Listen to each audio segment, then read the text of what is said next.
Bienvenue dans cette nouvelle séance du cours des relations économiques internationales.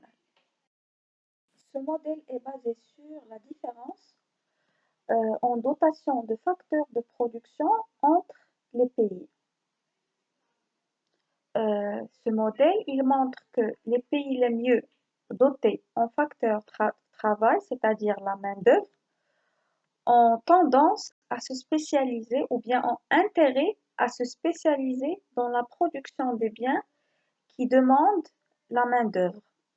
Comme on prend l'exemple des pays asiatiques tels que la Chine, alors que les pays les mieux dotés en facteur capital ont intérêt à se spécialiser dans la production qui demande plus de capital, c'est-à-dire qui demande une forte intensité capitalistique.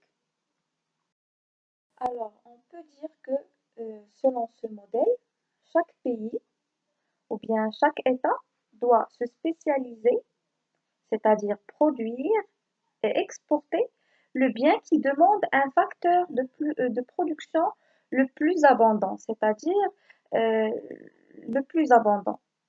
Et l'État également a intérêt à importer les biens qui nécessitent un facteur de production rare, c'est-à-dire le pays N qui produit un bien qui nécessite la main-d'œuvre qui est abondante va exporter son produit P1 à P1 et il va importer le produit P2 dont il a un facteur de production rare, c'est-à-dire le produit capitalistique. Maintenant, on va voir les prolongements du modèle HOS. Alors, selon le théorème du Stopler-Samuelson, le commerce international conduit à une confrontation des prix des produits fabriqués dans les deux nations N et E. Alors, à terme, ce phénomène conduit à unifier les prix des biens vendus et l'égalisation des prix des facteurs de production, ceci sans mobilité internationale de ces facteurs. Le mécanisme est le suivant. Alors, ce mécanisme est expliqué par le schéma suivant. Dans le premier encadrant, on a le facteur abondant est plus utilisé que le facteur rare. Le facteur abondant est plus utilisé, c'est-à-dire on l'utilise beaucoup par rapport au facteur rare, puisque ce facteur abondant a un prix moins cher que celui du facteur rare qui a un prix élevé.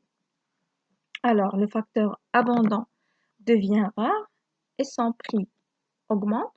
Le facteur abondant devient rare puisque on l'utilise beaucoup, c'est-à-dire on a tendance à l'épuiser et il devient rare.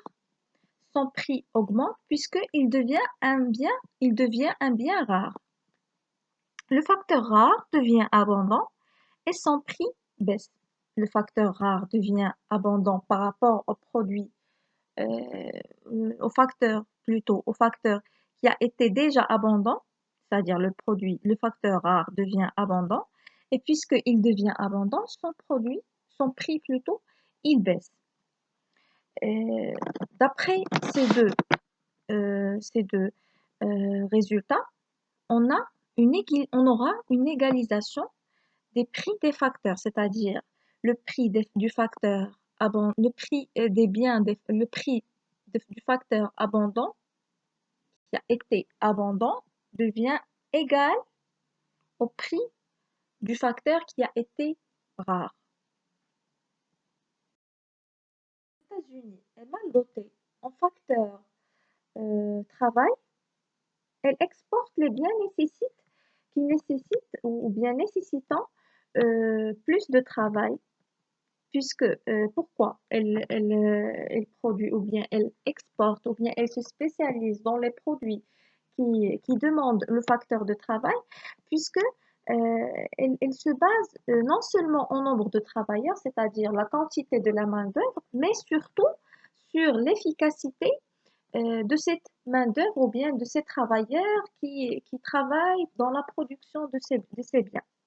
Alors, euh, par exemple, les États-Unis, elle va utiliser ou bien elle va faire travailler un travailleur là, ou une personne pour produire un bien, tandis que la Chine, par exemple, qui se base sur le facteur travail, elle va se baser ou bien elle va utiliser 100 travailleurs. Donc, les États-Unis, elles se focalisent surtout, ouais, elles se concentrent sur l'efficacité de la main-d'œuvre. C'est pour cela qu'elle produit des biens qui demandent le facteur travail. Alors, ce travail de Leontief, il montre qu'il y a un paradoxe ou bien une contradiction entre les facteurs de production et les exportations ou la spécialisation qui se trouve ou là, qui est démontrée dans la théorie de Hickscher, Ohlin et Samuelson, HOS. Et cela confirmé, euh, qui est surtout confirmé par le modèle HOS. C'est-à-dire, Leontief, il démontre que le modèle HOS, il n'est pas toujours vrai, il n'est pas toujours valable. Donc, il y a des limites concernant ce modèle de... On passe maintenant aux limites du modèle HOS. La première limite, c'est la dotation en facteurs. La dotation en facteurs de production n'est pas le moteur de spécialisation, c'est-à-dire ce qu'on vient d'expliquer dans le paradoxe de Leontief. Le paradoxe de Leontief, alors, c'est la première limite du modèle HOS. Pour la deuxième limite du modèle HOS, il y a le théorème de Stopler-Samuelson sur la légalisation des prix des facteurs de production qu'on vient de voir dans le schéma précédent, alors ne sont pas toujours prouvés par les études empiriques. Alors, il y avait des études qui ont suivi le théorème de Stopler-Samuelson qui ont démontré que cette légalisation entre les facteurs de production, elle n'est pas toujours valable, ce qui présente une limite pour le modèle HOS.